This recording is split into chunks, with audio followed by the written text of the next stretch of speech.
on vinyl community? Welcome to another video with the Record Spinner. In today's video, I'm going to be talking about the Rush vinyl reissues.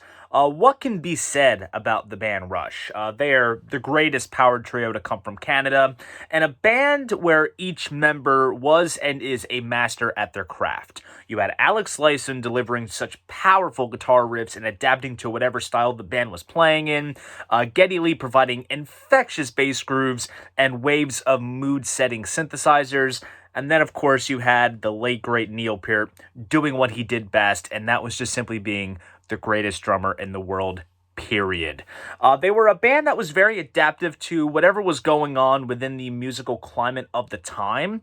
Not necessarily following trends, but growing alongside their very passionate fan base. They had their beginnings as a sort of Canadian Zeppelin, then venturing out into the prog stratosphere, entering the 80s with new wave sounds and synthesizers, and then essentially coming full circle back to a guitar-driven sound. I am very happy that I was subjected to them at an early age, since my mother is a huge Rush fan, one of the biggest female Rush fans. She's seen them 50 plus times since the late 70s, and many of my family vacations have always coincided with seeing Rush live in various cities around the tri-state area, so they have a very special place in my heart. So anyways, enough of the chit-chat, let's jump into what this video is all about. Now, the start of the Rush vinyl reissue campaign started back in April of 2014, when Universal reissued the first Rush album as part of their Rediscovered series. Now, the Rediscovered series usually are reissues of albums in very deluxe packaging in a box with all kinds of extra ephemera. Since it was the 40th anniversary of the album, they gave it a rather nice reissue treatment. And what was great about this reissue is that before Rush got signed to Mercury Records within the U.S., after Working Man was getting airplay in Cleveland, they had released this album along with their first single a year prior on a label called Moon Records, which was essentially started by their manager Ray Daniels, because no label would sign them, so they essentially went down the indie route. And on this reissue, they replicated the original Moon Record label, which was a very nice touch, and it also comes with band photos, a shop poster, a digital download, and a family tree sheet. Then 2015 rolls around and Universal starts the 12 Months of Rush campaign, where they reissue on vinyl all of the Mercury albums from 75 to 89, devoting each month of the year to a specific studio album, or in some cases a live album if it came out around the time of a studio album. Now, some release dates got moved around due to perhaps manufacturing delays and such, but for the most part, it stuck to schedule, and it was as follows. January, Fly By Night. February, Caress of Steel. And then in March, we got 2112 and the live album, All the World's a Stage. Then in April, we have A Farewell to Kings.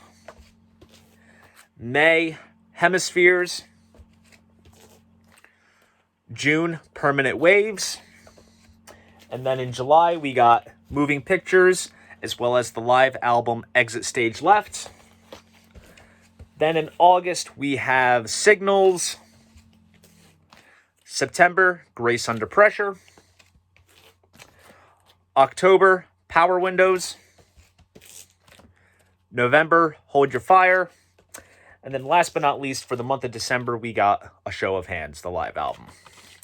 Now, simultaneously, towards the end of the year, Rhino announced that they would reissue the albums that came out from the Atlantic Records era from 1989 to 2007. So in October, we got Presto and Roll the Bones. In November, we got Counterparts and Test for Echo, this one being a vinyl debut release on vinyl for the first time. And then in December, we have a skip with no releases. And then in January, it's rounded off by Feedback and Snakes and Arrows. Now, if you notice, they didn't reissue Vapor Trails, but that's just simply because they released the remix version back in 2013, which was still readily available by then. Now, not so much. I don't think they had any intentions on reissuing the original mix due to its production issues and the whole thing with the loudness wars. And then there's also Clockwork Angels, which came out back in 2012 by Roadrunner Records. Still available then, but as of right now, it has become out of print. Now, let's talk about the packaging. All aspects of the artwork are perfectly replicated. Everything from the custom center labels, the gatefold sleeves, as well as the various inserts. Now, they did some really cool things to the vinyl for some of these releases. For instance, for 2112 on side B, if you put a flashlight above your turntable towards the area of the dead wax, you will actually see a hologram of the red star of the Federation, which appears on the front cover. For counterparts in Test for Echo, since they only cover 3 sides of vinyl, the 4th side includes a special etching, which is reflective of the cover art.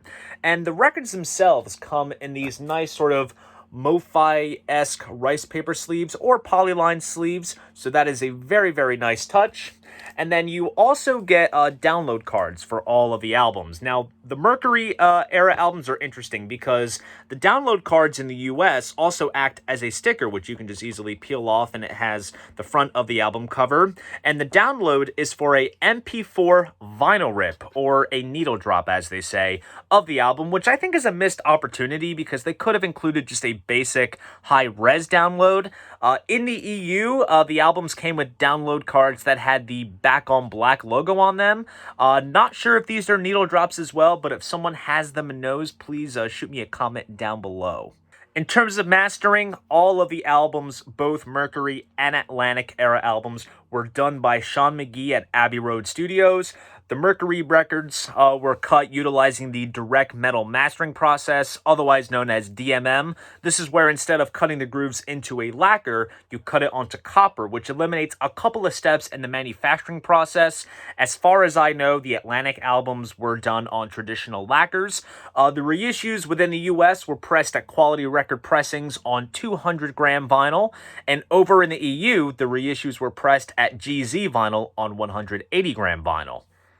Now, let's talk about the source. Now, when these reissues were first announced, it was also stated that these albums would be made available via high-res digital audio, which is usually available on outlets such as HD Tracks and Acoustic Sounds. Now, these new digital releases were also mastered by Sean McGee. Now, before we approach the whole analog tape versus digital verdict, it has been said on record that master tapes for albums such as Permanent Waves and Grace Under Pressure did not age too well, and then Moving Pictures, even though it was recorded onto tape, it was mixed and mastered digitally. Now, overall, I think due to the scale of this entire project, I think Sean did new transfers of the tapes, and those were what was used for both the vinyl and the high-res digital audio.